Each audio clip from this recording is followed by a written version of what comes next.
Okay, all right. Well, welcome everybody to this masterclass. I'm thrilled to have you with us, and I'm thrilled to introduce our speaker for today, Ashley Scandariato. Scandariato, did I say that right, Ashley? I need to practice that a little more. So Ashley is an experienced recruiter and a human resources executive with really valuable insights into the recruiting process that corporations put applicants through. And so we're really lucky to have her. She presented to our interns last year. It was very popular and extraordinarily helpful. Just a little bit of background about Ashley, and then I'll hand it over to her and go away. But Ashley is currently a manager of corporate talent acquisition at the FM Group. FM is a big global commercial property insurance company. And so she's doing lots of recruiting for them. It's a very well respected company that, because I think it's business to business, a lot of people don't know about, but it's one that you should explore just to know a little bit more about the FM Group. But previously, Ashley worked in other recruiting and business partner roles in with South County Health in Rhode Island, and also with Schneider Electric, which is another big global organization. And so we're really lucky to have Ashley with us today to share her perspective and advice with you as you continue or begin your search for postgraduate employment. So thank you, Ashley, for joining. Over to you. Thank you so much. Great memory recall on my background and pronouncing my very Italian last name. Um, so nice to meet everybody.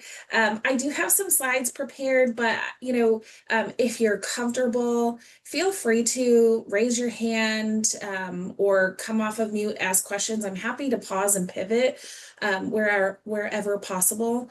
I am working in an office, and our offices here at FM are really beautiful but full of glass. So if you see me look away, it's because I'm shooing someone away from my glass window outside of my office door. So, pardon those interruptions or potential distractions. I hope not to have them. But we're in an in-person environment half of our time. So I just started sharing my screen, so can I just get a thumbs up or a general head nod if you're able to see? Okay. All right, great. Thank you. All right. So, um, oop, there we go. So I do have like a very quick bio card. Andrew, you did a great job introducing me, but I am now at 15 years of experience post-university working in the human resources field. So, I always like to start any type of session like this of why am I credible? Do I know anything about what I'm talking about? And so hopefully by the end of this presentation, you'll rest assured. I think I have some pretty good advice.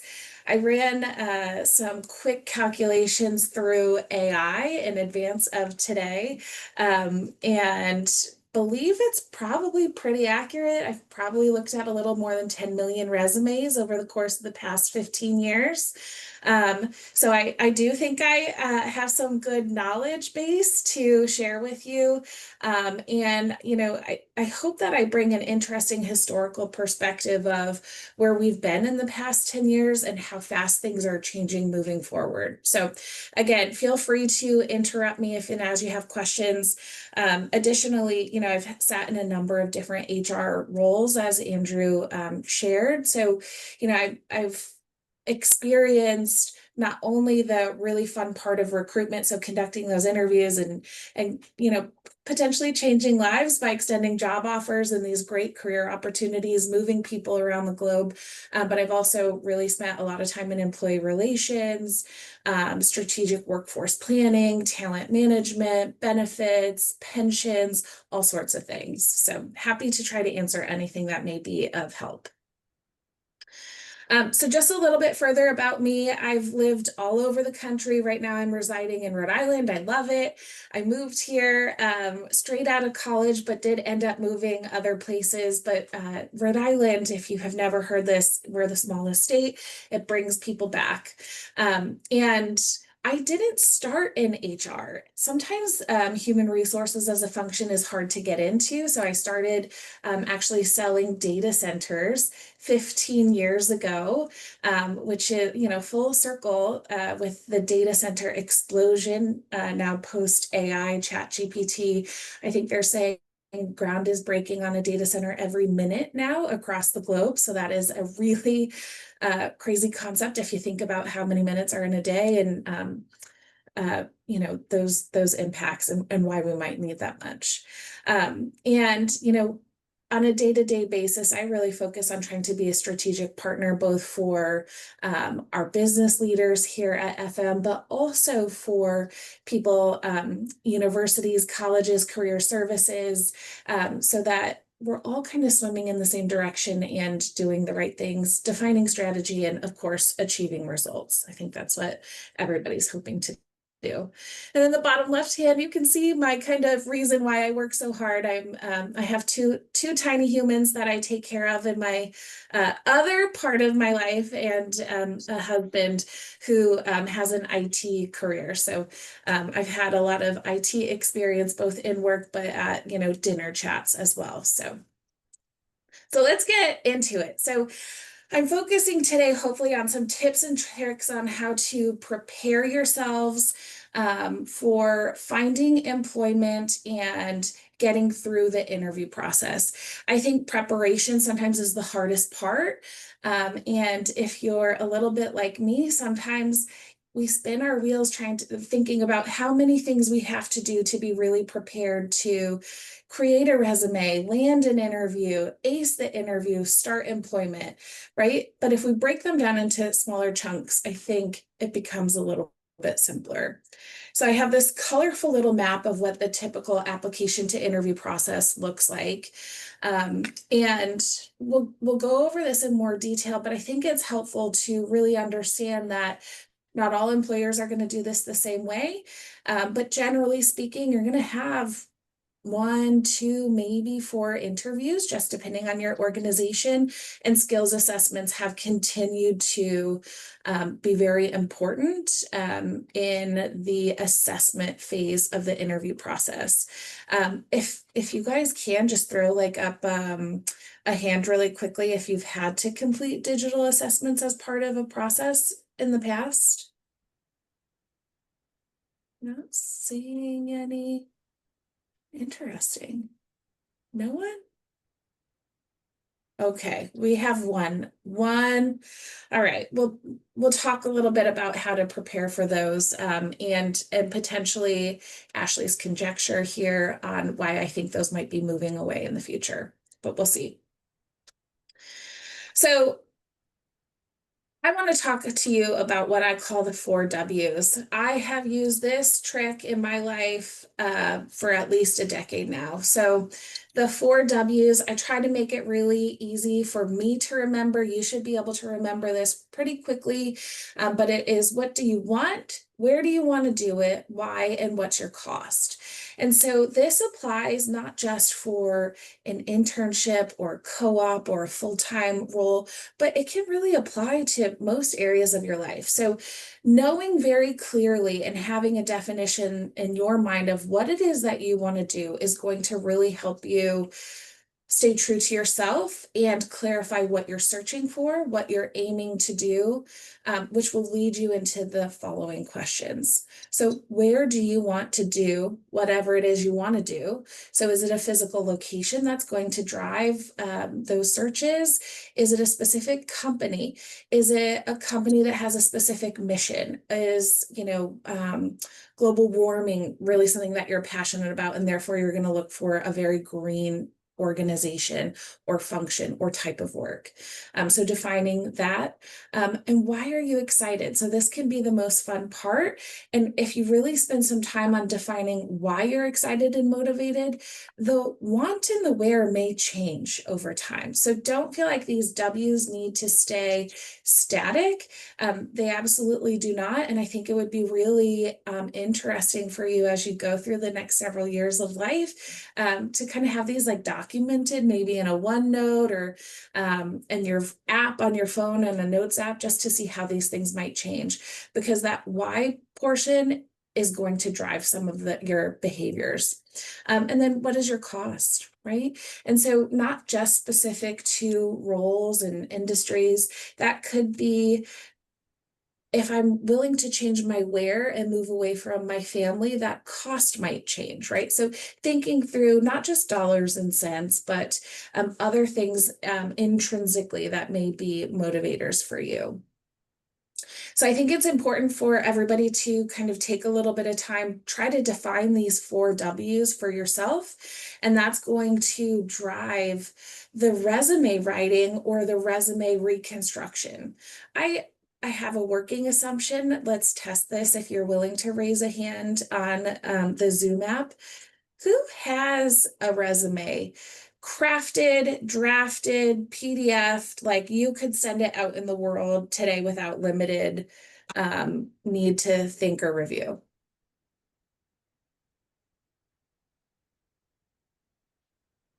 Keandra, am I saying your name correctly?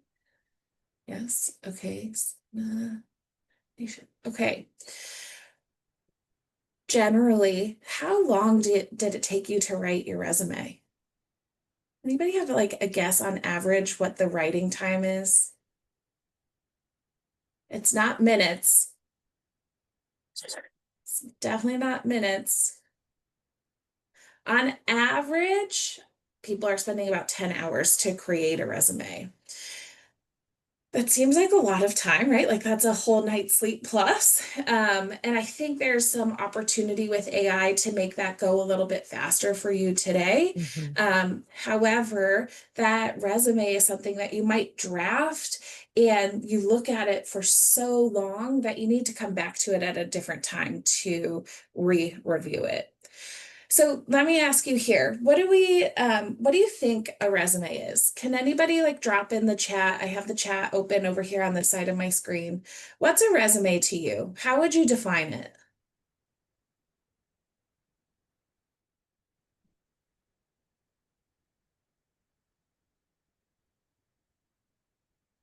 Have any thoughts?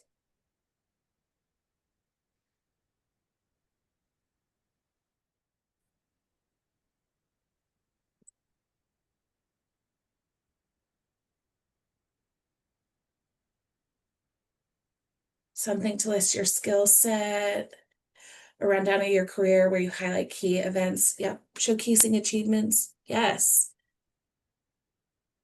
Okay. I like everything that I'm seeing right here in the chat. I used Gartner, which is a company FM uses to collect a lot of recruiting data. Um, Recruiters within the last 18 months indicate that about 20% of the resumes that they see, right? Remember that 10 million number I shared earlier. About 20% of the resumes that they see are more autobiographical than anything else, which means writers have a tendency to write maybe everything about what they've done in their life, whether professionally, personally, from volunteer to education. And that is not what a resume is. A resume to me is like an advertisement. It's a little snippet of who you are and what you've done and why someone should be interested enough to spend their time to get to know you a little bit better. It's that like it's like an appetizer, right? You take one bite and you decide you want more. So you want it to be short and sweet, very clear, because the goal of your resume is to get that interview. How many resumes or let me rephrase my question. How many minutes do you think a recruiter on average uses to review each resume that they see? Does anybody have a guess? 5 minutes. I didn't think it was minutes. I thought it was even shorter than that. Shorter than minutes. Let's see, I have a less than 2 minutes. It is seconds, you guys. So So many applications are coming in because of how we've evolved over time with quick apply on tools like Indeed, to the ability to program an AI assistant to apply on your behalf, with very limited funds to do that. So a recruiter is sitting there looking at a job that's been posted, let's say for 24 to 48 hours. It has maybe 344 applicants that got pre-screened by AI, meaning do they meet the qualifications as listed in the job description, yes or no? And so if you're thinking about that many applicants for every single job that that person is working, your job as the writer of the resume is to make your resume so simple to read and understand that they say yes to you faster than they say it's too confusing for me to go on to a next step, which maybe I don't want to go on record saying sounds lazy, because it's not. The volume of applicants has just changed so dramatically that those recruiters need the resumes to be quick and easy to read and understand. So I've provided a template for the resume format. This is not something you have to follow. There's a million templates that you can find online. But generally speaking, your information should fall into, of course, your name and contact information category. I kid you not, I do find applicants that put their name, like misspell their name or provide a bad phone number or an email address, which makes it impossible for an organization to contact you. But that should be top, big, in center. And then you should be able to break up the rest of your content in about 4 different areas. So there's a summary area that you may decide to include. I feel like recruiters are about 50-50 on whether they like this or not, but I think there's a benefit to this depending on the stage that you're in. So if you are recently graduating, if you're open to relocation, if you have special skill sets, or if you have the ability and time to customize your resume to the type of job you're applying to, a summary statement can be a really nice, wow, 1 or 2 sentences about who you are and why you qualify. Some selected achievements can be really nice, but that is not, again, your autobiography. This is a bulleted list of accomplishments. I wrote career accomplishments, certainly could be academic accomplishments. It all depends on you and what you have done so far. I have education listed as third. Once you have graduated and you are complete with your education experiences and have a first professional experience, I do believe that the education can drop to the bottom of your resume. But I think that's really up to you. I personally kept my education third on my resume for about 3 years post graduation, because so many roles that I saw in the job market and continue today require a certain degree and an amount of years of experience. So keeping that front of center, keeping in mind we're trying to make it very easy for someone to read and understand, was important to me. So the list of your degrees, certifications, academic awards. If you are just embarking on an intern, co-op, or that first entry level role, GPA may also be really important to list. I put GPA on this list. I don't always, but for entry level talent, in many job postings, you may find that an organization requires a 3.0 GPA, a 3.5, above a 2.8, whatever that number is. They may also have some programs like knockout questions if and as you apply. So putting it on there is probably in your best interest. Most often, if you are currently enrolled in an academic program or are just about to graduate, when a recruiter sees no GPA, there's an assumption that your GPA is a 2.5 or below.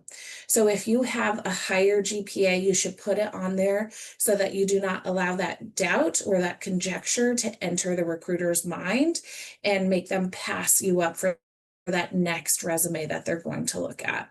Does that make sense to everybody? Is that surprising to anybody?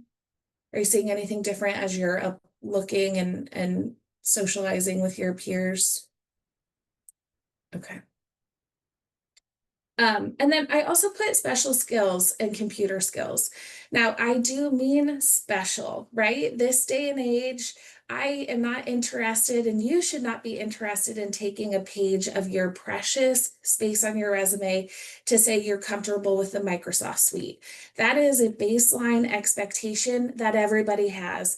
So if you take anything from today, and I hope you take more than one nugget of knowledge, take that off of your resume if you have it written on your notebook or if it's already on your resume. We believe you should have that skill. There's no way you have gotten this far without learning how to open Microsoft Word or Excel. The other thing that I think is really important is if you put something on your resume, be prepared for an interviewer to ask you a question. So if you say you are advanced in Excel, for example, you need to be able to put your money where your mouth is and explain what you can do that is so advanced in Excel. One of my favorite baseline profile questions at the beginning of an interview is like, I noticed you said you have advanced Excel skills. Tell me the hardest thing you can do in Excel, right? And you can tell if someone is like, oh boy, was not expecting somebody to ask me that question. Or if someone is able to easily say like, well, if I have a macros enabled Excel document, here's what I do, and I like to do it, and I do this for my personal finances. If they start rattling off a bunch of things that they do, you have a little bit more faith that what they put to paper is really what they have in actualized skills. Finally, any professional experience that you have, so anywhere that you've earned a wage or gained professional type experience without a wage. So whether you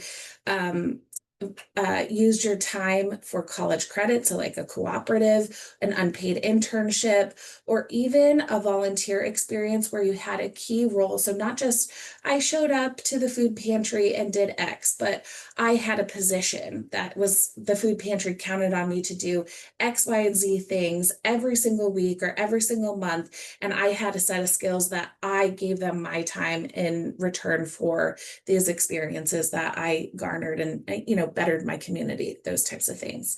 So the professional experience should always be in reverse chronological order, starting with your most recent experience and then work backward in time.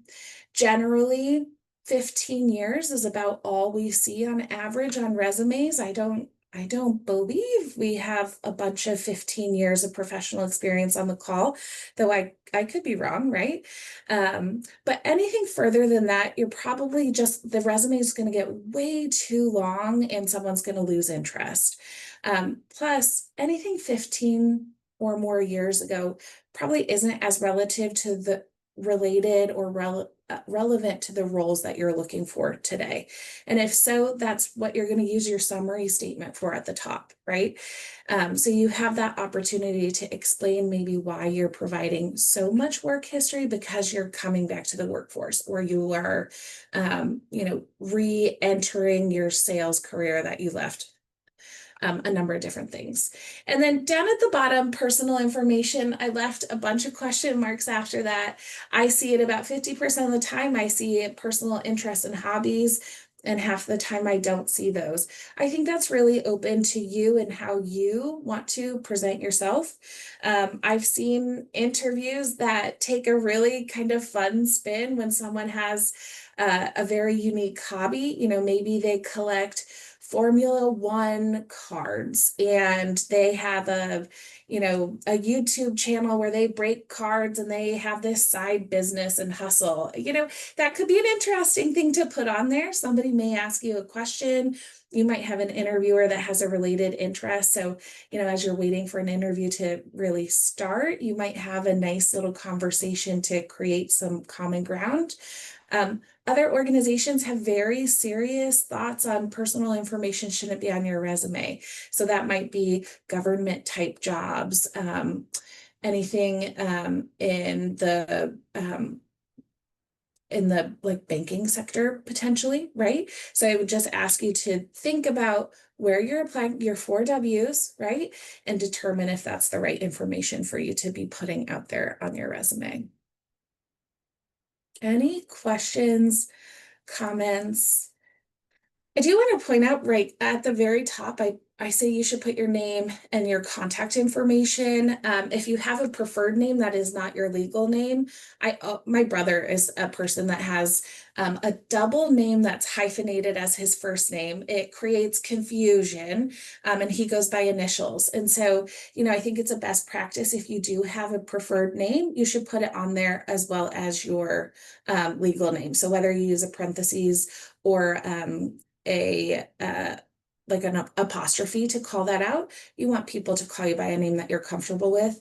And I always advise, post-pandemic time, you shouldn't put your address on your resume. They don't need to know your address. At some point in the recruiting process, they will need that information as part of your legal application of employment. But this day and age, there are so many remote and hybrid roles. You do not want a recruiter to make a guess or a conjecture of if someone would be willing to commute to their office or not, or if they see that you're local to an office, but the role is remote. Putting your address information really is just not information that they need, but you as a job seeker, as an applicant, as a prospect should know really clearly your parameters on that, one of those W's, where it is you're willing to go to work, whether that's how far you're willing to commute, if you're willing to relocate, and if you're willing to relocate, how quickly you're willing to relocate. So I don't see anything in the chat. Are we good to move on from this? I feel like often there's a lot of questions about resume writing. Okay. I am going to share this deck after the call. I'm going to skip over the next couple of slides because I've included some power verbs, some power words to use on your resume. So rather than, the commentary of I attended X, well, what did you do other than attend? What were you responsible for? What did you bring? So I don't want to spend too much time on that because I do want to be able to open up to questions or comments at the end. But if you think back to that colorful map, right? Like we've written our resume, now you have to stand out. So the application process. So just a quick show of hands. Has anybody applied to roles recently, like within the last 4 weeks, let's say?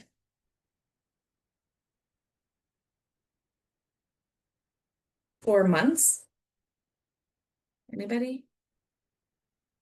Okay, a couple. And who's planning to be putting out an application in the next, let's say, 6 months? Applying to jobs in the next 6 months. So the first thing I think you should always do before you submit a resume is do some searching of yourself, right? You've already figured out what you want. I think you need to Google yourself. When's the last time anybody Googled themselves? Have you ever Googled yourself? No. Yeah, I see some yeses. I see a hand raised. You may be really happy about what shows up when you Google yourself. You may be shocked and concerned. But before you start throwing out applications digitally or pounding the pavement at career fairs, so to speak, I'd encourage you to take some time and Google yourself. If you don't like what you're seeing on there, you need to really look at what you're finding and figure out a way to get it down. Additionally, if you don't have a LinkedIn page or if it's been a while since you logged into it or crafted it, take some time and make your LinkedIn page really robust. You can ask for recommendations from people, whether they're classmates or teachers or people you've worked alongside, so that they can contribute to your page. You can make some really nice connections. You can also follow companies, industries, and people that are of interest to you, there's a ton of content out there that can really help you on a day-to-day basis if you get your LinkedIn up to date. I would really encourage you, while I don't think companies are actively like going to Facebook, X, Twitter, those things do populate. Like if they look up your name in a search engine, if they open up Google or Edge, you should know what they're going to find. And so I'd like to ask you at this point, like if you haven't, in the next 2 weeks, you should Google yourself. You should make sure any of your social platforms that you may be using are demonstrating the brand that you're planning to put out in the market in the next 6-ish months when you do start applying. You want everything about you to match no matter where that interviewer or hiring manager or prospective employer finds you. So the next thing is practice your 60-second sell. You maybe have heard it as an elevator pitch. It may be more suited to a 30-second sell, but I would encourage you to think about how you would explain to someone with a very short attention span who you are, what you've done, and what you want to do. And practice this sell. If you stand in front of your, let's say, bathroom mirror tonight and, run the timer on your Apple Watch or on your phone or, a regular old clock, right? Trying to get a 60-second sellout for your first time looking at yourself is really hard. You might find that it takes you 2 minutes to get to a summarization of your background, right? Or what you've done in school so far, or some sort of Eagle Scout project or cooperative project. The more you practice it, the better it'll become. And then once you get it down to about 60 seconds, if you can set your phone up and record yourself and watch yourself, one of the things most people find is you might not be able to hold eye contact with yourself when you're doing it. You might fidget. You might be swaying as you talk. You might really use your hands. I use my hands a lot. It's my Italian background and generally the folks that I'm around on a day-to-day basis, but you can critically assess how you're doing by way of recording yourself.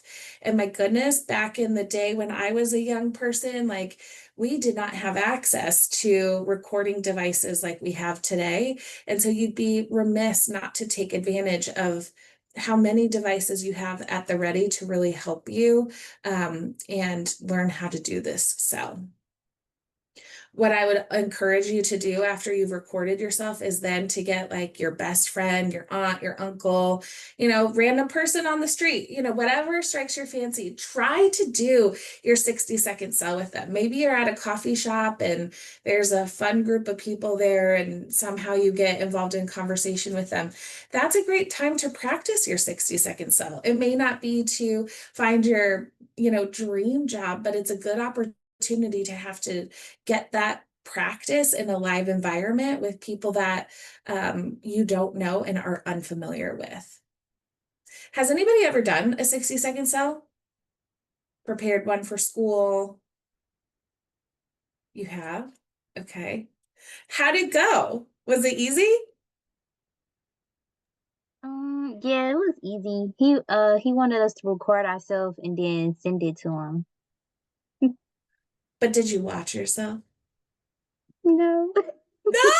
See, you gotta watch yourself. And it's weird. It maybe not to all, right? Maybe if you have a theater background, seeing yourself on camera is normal. I don't.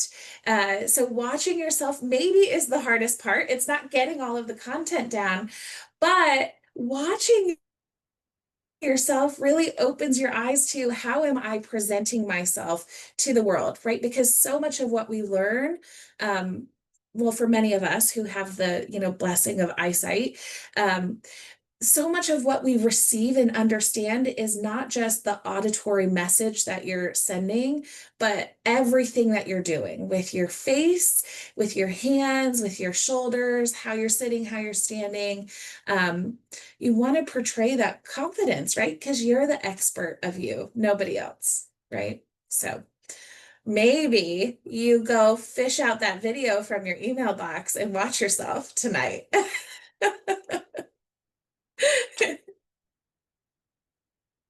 Do you think you will or no? No. Listen, my email is going to be on the slide deck. I would encourage you to use me as a resource. If you want me to watch and give you some feedback, I'd be happy. I'd be more than happy to. Everyone doing the best that they can is definitely a passion of mine. So, Tammy, so I'm sorry, Tammy, you had your hand up. Did that answer your question? oh, thank you. Yes, sorry, I just forgot to put it down. Okay. Does anybody want to practice a 60-second cell on the call? Anybody bold enough?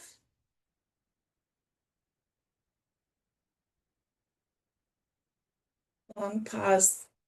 Panic sets in of don't call my name. I will say I met with a number of the interns in Ohio a couple weeks ago, and we went around and introduced ourselves. And one of them, I don't think she's on the call, her note taker's on the call, but she got the prize for the best elevator pitch. So too bad Kaylin's not on. I'll give her a plug. She did a really nice job introducing herself and explaining what she was doing over the summer. That's great. Practice really, I mean, I think it's hard to say makes perfect because perfect's in the eye of the receiver, right? But practice is really going to give you that confidence to put yourself out there. And sometimes it's not exactly what you say, but how you do it that gets you to that next step. So um, just a side plug on the 60-second cell. There's a lot of content out in social media from other HR professionals that sometimes I watch when I can't sleep, because I'm always trying to better the people around me as well as myself. One other thing that I'd share, and I didn't write a slide about this, but the ability to introduce yourself is really under practiced, especially in the post-COVID time. So if you have that chance to meet people live and in person, I've noticed that, people are less likely to just gladly extend a hand and shake someone's hand. But the art of an introduction is not just to say your name, but say something else about yourself so that that person has the chance to remember who you are. So rather than me just saying, hi, it's nice to meet you. My name is Ashley Scandariato. I might choose with just 5 extra seconds to say, my name is Ashley Scandariato. I've been working here for the past 3.5 years, and I'm so excited to understand your strategy and vision now that you're employed here, right? So I'm showing interest in that person. I've explained what I do and how long I've done it. And it doesn't take that much longer, right? Say some sort of nugget that would help that person remember who you are or think, I should circle back with that person, right? Okay. So let's say we've written our resume, we submitted our applications, you've gotten picked.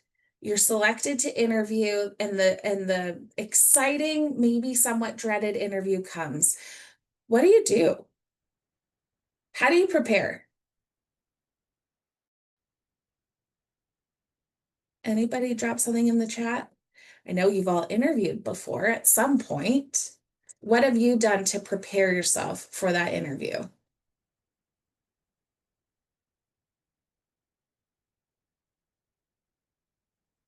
Can't see it. Look up the company. Absolutely. Researching the company can be really key because some organizations start right out the gate of, what do you know about us? Right? So you want to have something to be able to say, what else do people prepare with? Practice common interview questions, creating questions for my resume. Absolutely, Jocelyn. That's a great That's a great tool. Ask for any resources to use during the interview. I'm not totally sure, like note-taking maybe. Like sometimes they give like certain like slideshows or presentations that Oh, sure. help you. I know that like at least for a couple that I've interviewed, they like send like, oh, take a look at this before the Yep. interview and stuff like that. So yeah, and in fact, we do that as well. We send out our fact sheet, so our accomplishments of the last year, so that people have a better understanding of who we are, what we do, and how we do it. So yep, absolutely. Taking a look at their website, their mission statement, I think absolutely critical. Um, for me, what I would tell you, especially if time is, maybe not, you don't have tons of time necessarily, you have a lot of other things you have to do. Focus on your past. So looking at the resume that you submitted and the job description and trying to come up with some good questions that they may ask you about your past. So if, for example, you wrote that you were a sales intern at a publisher, right? Last summer, they're going to have read that to have selected you for an interview. You look at the new job description and they talk about customer service and the ability to multitask. You should be able to formulate a couple questions where you have the time to practice, where you can demonstrate your past behavior or accomplishments, and what those results were. So the past behavior, your past accomplishments is any employer's best predictor of your future performance. It's not necessarily if you can rattle off a bunch of facts. And so I imagine many of you have seen this. There's also the STAR methodology. Really, they're kind of the same thing. But one of the things that I would encourage all of you to do is kind of memorize which one you like the best and practice answering questions in this methodology. Not that you're going to say, okay, the situation was this, and my hindrance was that, and my action was this, but instead learn how to succinctly tell your story using that situation. What happened that maybe threw you a curveball? What did you do? What was the result? And what would you have done differently? And if you can get all of that out in maybe 60 seconds, 90 seconds, a very clear explanation, again, you're making it easier for that interviewer or that recruiter to understand, hey, this person really overcame a really surprising curveball and evaluated what they should have done if they had hindsight, right? If you can wow them with that, they're probably going to ask you some probing questions. A good interviewer will. But you're going to be well suited to know that you did actually answer their question. Some other things that I put just on this slide. So review the job description and the related skills that they've posted. I think that's really important that you take some time to look at those listings of skills and figure out if you have those skills, great, and where did you use them and apply them so that you can frame your answers with those skills that they already have put out in the universe that they're looking for. And if you don't have those skills, maybe you start looking on how you develop them, right? Like I noticed that you're looking for someone with strong Excel skills. I already registered for a Udemy class on Excel. I know how to do a pivot table. I know how to do this, but I didn't know how to embed some macros, right? If you come out with that information in an interview, wow, a recruiter, a hiring manager, they're going to be pleased, right? You're showing initiative, you're showing interest, and that willingness to dedicate some learning to be successful. That is intrinsic behavior. That is not often learned behavior. So that's something that most organizations would be really excited about. Prepare those examples that demonstrate what you can do and how you can do it. Again, record yourself. Practice with a friend, practice with your phone and record yourself. Practice with like a trusted teacher or TA, whoever you have available that you think, this person might be able to offer some good advice.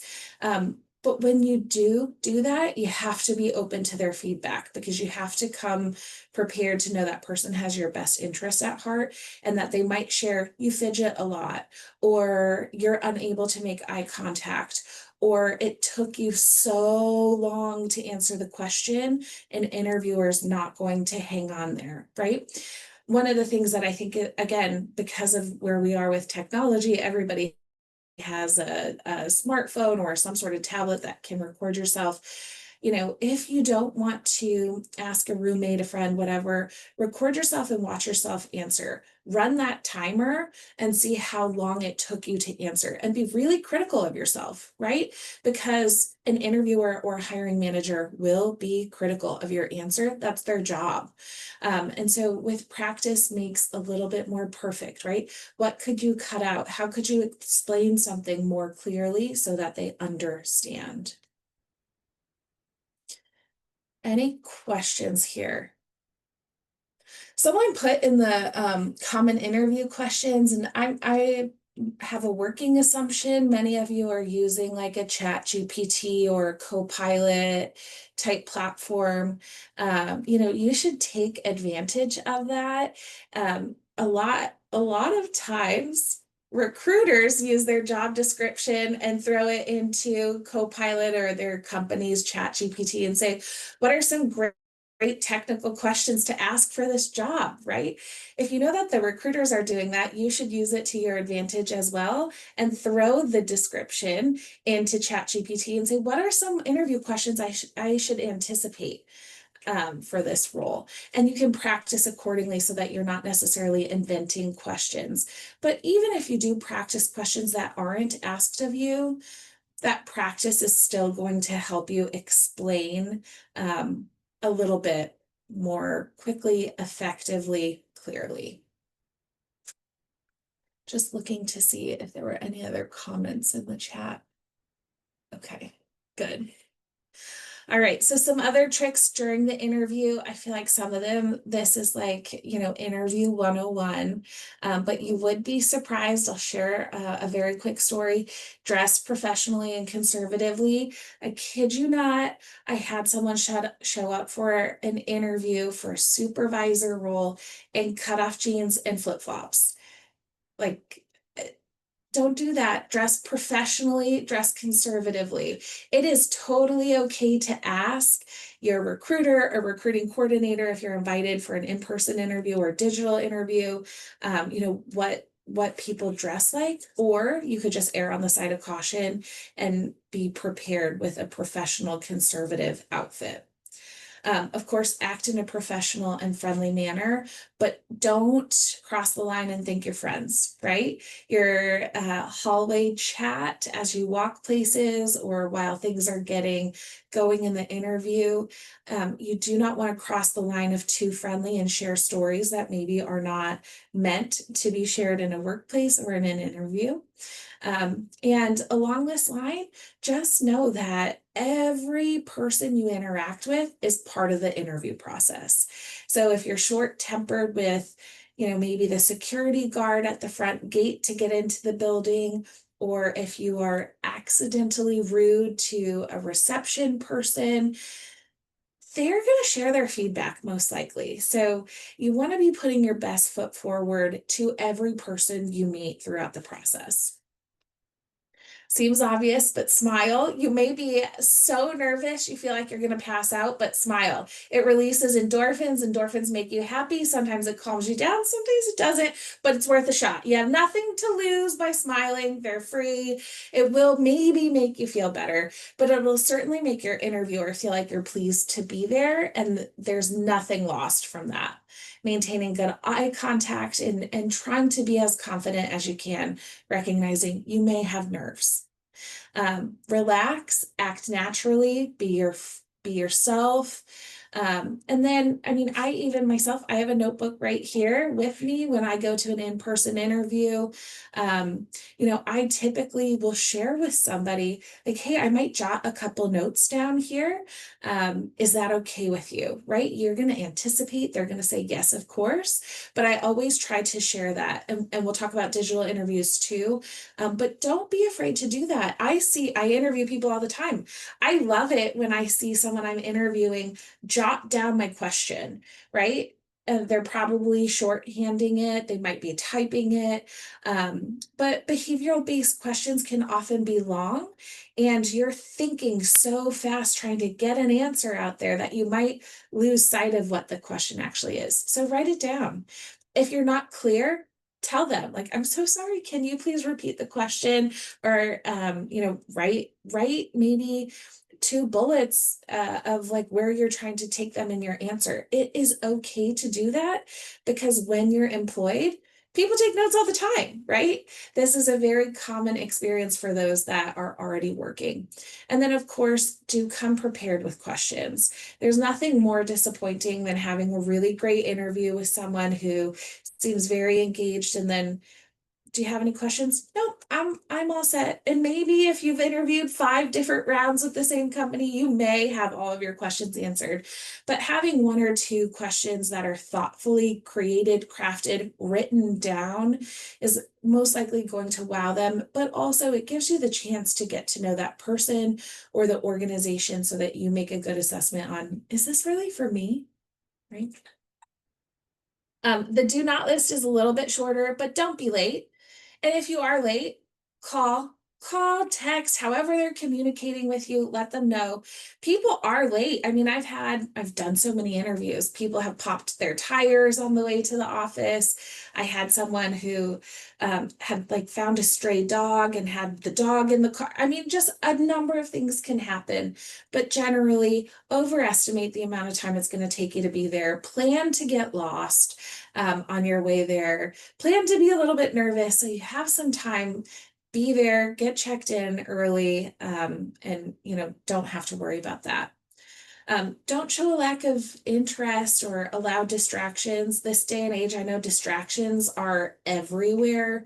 Your phone may be on silent, but it's so bright, right? It might still light up, or you might have turned your watch or your phone on silent, but your watch is still, jingling on your wrist. Any number of things can happen, but wherever you can, try to limit those distractions. Leave your phone in the car if you're interviewing in person. If you're interviewing digitally, leave your phone in a different room, right? If you can't shut it off, or shut it off. I feel like nobody shuts their phones off anymore, but don't answer dishonestly. If you haven't done something, if you don't know an answer, do not make something up. It will inevitably come up to bite you later or haunt you if you do get hired. So, have you ever done a pivot table in Excel? If the answer is no, say no, but I'm willing to learn, right? Or, I will plan to learn tonight if you're going to really own up to that. And then maybe you do learn how to do it that night. And in your thank you letter, you say, and by the way, I took a class and I already know how to do that. Try not to criticize yourself, downplay yourself, degrade yourself, or speak negatively about people you've worked with in the past. I know a lot of interviewers, me included, will ask, well, tell me about a time when you worked on a project and not everybody pulled their weight, right? Of course, that's setting you up to talk negatively about somebody, right? But instead you can say, well, there were a couple people who maybe had other distractions, but here's how I tried to bring everybody back together, right? So you're honest, but you're positively honest about what happens. There's something called the positive squeaky wheel, right? You can say negative things with positive intent and positive actions and activity around it, that you're that positive squeaky wheel rather than the person on the complaint train. Also, this is like a newer issue, but do not run an AI app in the background. It is becoming so much more commonplace for interviewers to say, share your screen really quick. I'd like to see your screens, right? It's very easy to see if they're recording something, and recording is not necessarily bad, but chances are someone can figure out if you're not able to answer the question, and if you're reading something below, you have some sort of tool that's helping you answer. And, we talked about those skills assessments. It didn't seem like a bunch of people raised their hands about having done those in the past. But as an organization that uses skills assessments, we get a lot of disqualified candidates because the system is catching people cheating, and it's an automatic disqualification for us. So again, showcase yourself in the best light possible. Don't try to cheat it. If you don't score well, you don't score well, right? But it would be better to be documented in a employer's applicant tracking system as like they failed this test barely versus they cheated on the test. That's different, right? Because 6 months down the road, if you failed, I don't know, an Excel test, for example, well, I would think that you maybe have new skills and let's test again, right? But if you cheated, I may not have the same sentiments. And then for the virtual interview, don't be afraid to look in the webcam. Try not to move. If you're sitting in a chair that swivels, try to not swivel, or switch the chair out so that you're not swiveling. Set note-taking expectations. If you're going to take notes digitally, like explain to them, like I have a screen over here and I'm just going to type a couple notes, but don't be typing. Try not to be distracted. Limit those distractions. Of course, be prepared to share your screen because that's just so common. And if your connection gets lost, the dreaded I got frozen with my mouth open or my eyes shut, laugh about it, right? It happens. We're all so used to it at this point in time. No harm, no foul. So any questions? I know I've run us like 2 minutes to the hour, and I'm sorry about that, but what can I answer, if anything, for anybody? I had a question. It's a little back from the resume. So I've heard some people they put like references in the resume and then some just add it like separately. What would you recommend regarding references? Like just when they ask? Great question. I would say 5 years ago, references should be on the resume. Now, do not put it on there. If they want a reference, they will ask. But otherwise, a lot of employers are moving away from references for a number of legal related issues, and automated reference services, a number of items. But I think over time, you'll find that there's a call for less and less references. Okay. If you do have to provide references, though, because I worked for an employer that we had to collect 2 references for every person we hired, make sure you've notified that person that they're a reference for you. And in fact, if you're doing that, one of the things that I did as I was collecting letters of recommendation for law school, I created like a packet for each person that I asked to craft a letter for me of who I was, my accomplishments, my transcripts. Like I tried to make it really easy for those individuals to provide a great recommendation to me. Some people will really, really know you, but some, if it's a professor or something like that, they have so many students that they may not. So if you can give them something that helps them, do it. Does that answer your question? Yes, thank you. Yeah, of course.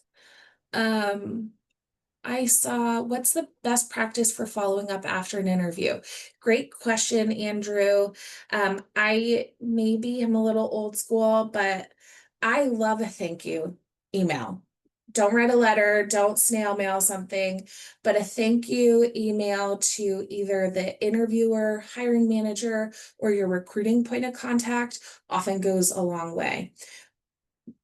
But make sure it's crafted nicely. Do not shoot it off on your phone and end up with a typographical error, because all parts of your process are part of the interview, even if it's a thank you note post interview.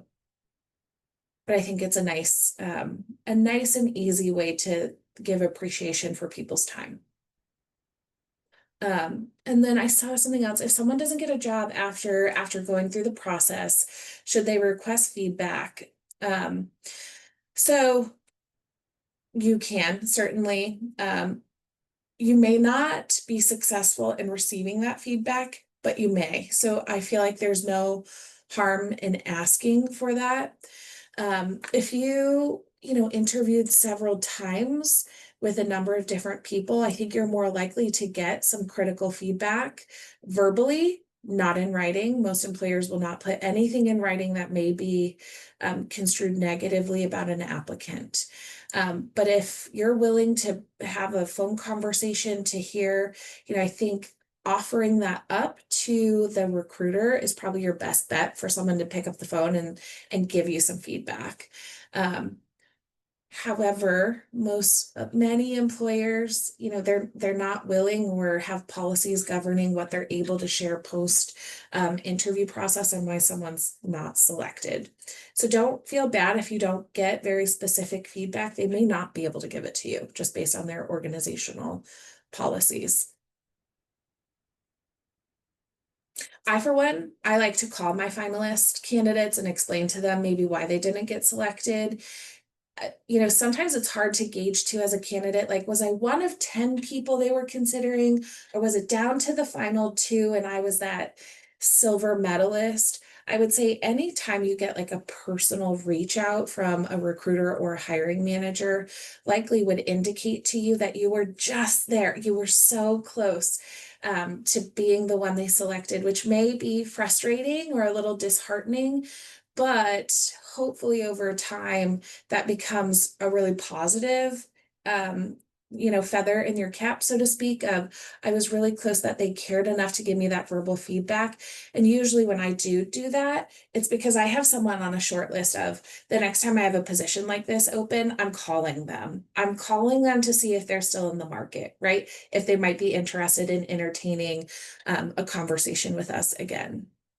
Cover letters. I saw something come in about cover letters. Okay. I have sincerely held thoughts on cover letters. I know we're over time. Are we okay to keep going? Yes. Yes. Okay. Okay. I think a cover letter can be really good sometimes. And sometimes I think it prevents people from doing other things in the job search process that maybe is better serving with your time. So let me give you an example of instances. As a recruiting manager, I love to see a cover letter. If someone, let's say you're like going to school out in Virginia. I say out in Virginia, that could be in someone's back door, but out in Virginia, that's out there for me, right? Far away from where I am located right now. A cover letter may be nice to say, hey, I'm located in the Washington, D.C. area right now. However, I'm applying to this role in Johnston, Rhode Island, because that's where I'm originally from, and I have plans to relocate already. It's giving the recruiter or the hiring manager a nugget of information that better explains your level of interest, your ability to get there for the job if selected, and potentially how long you may be retained, right? Because you're coming back home, so to speak. I see a lot of cover letters, and sometimes it's very helpful for individuals who have gaps in their resume, to explain, like, I'm coming back to the workforce, and here, I'm so excited to do that, and here's why, and here's what I've done to prepare to re-enter the workforce. That may not be totally applicable to this group, but it's giving somebody a nugget of information that's helpful in decision making, and maybe bringing them to the top of that resume stack of, hey, they're coming here anyway, their stuff is aligned. So in those cases, cover letters are helpful. If you're going to have like a general boilerplate cover letter that's like, hey, my name's Ashley, I went to Purdue, I have 15 years of experience, I'm so excited, thanks for your time. That's all on my resume. Don't waste the time with the cover letter. It's repetitive. It's adding no value. Does that help? Does that answer your question? And if you have like a unique situation too, I mean, I know I'm not, you can email me. I could give you my opinion on if I think it would be helpful, so that if you don't want to share more publicly. It was more targeted towards like if since we're doing like internships, is it helpful to kind of talk about what you did during your internship where like they can kind of see what like skills you've gathered, or would you like not Mm, recommend that? I think that should be on your resume. Okay. Okay. You at what I assume your level of experience, coming out of an internship, there's always people that have worked professionally, go back to school, intern. Um, so if you're a traditional student intern moving to full time, you should have plenty of space on that resume to explain the skills that you learned, what you accomplished, and in that internship. Do not give them going back to my autobiography joke, don't tell them that you attended staff meetings, right? That's that's a wasted line. Every line is a precious space. Tell them what you accomplished. Tell them what you gained, the skills, the projects that you were on. Did you save the company money? Did you explore an option and they moved forward with your recommendation? Those are the like great accomplishments that demonstrate your internship really was like professional level type work. Okay. Thank you. Of course. I didn't say this, but I think if you have less than 10 years of experience, your resume should always be one page as well. So do not have a very lengthy resume. Recruiters have too many applicants. Again, with technology, how easy it is to apply. They're not going to get to that second page based off of how much time they're able to give each resume in their review. Ashley, that was amazing. And enormously helpful. And I wish I had this conversation when I was coming out of school. I wish I had this conversation 10 years ago when I was still on the market for a new job. So enormously helpful. I hope all of our interns have taken, Ashley said, take at least one thing away. I'm sure you've all taken much more than that. Um, but definitely when we'll get the slide deck out to you, we will post this recording. Go back and look at it again because this is timeless advice and it should be very helpful to you. So I want to say again, thank you, Ashley. Very great to have you with us. We are so grateful to you for you investing your time and expertise with us. So thank you again. It's Caroline. my pleasure. Thank you. And again, my email will be attached in that deck.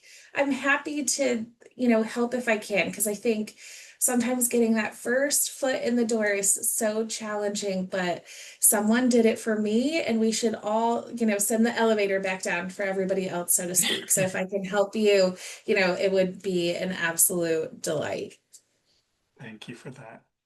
Caroline, any parting thoughts?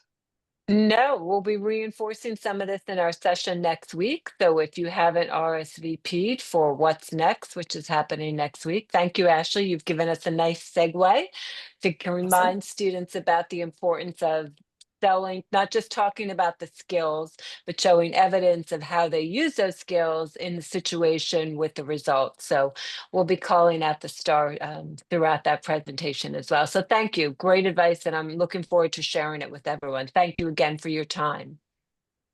My pleasure. Thanks for inviting me back. Nice to meet everybody.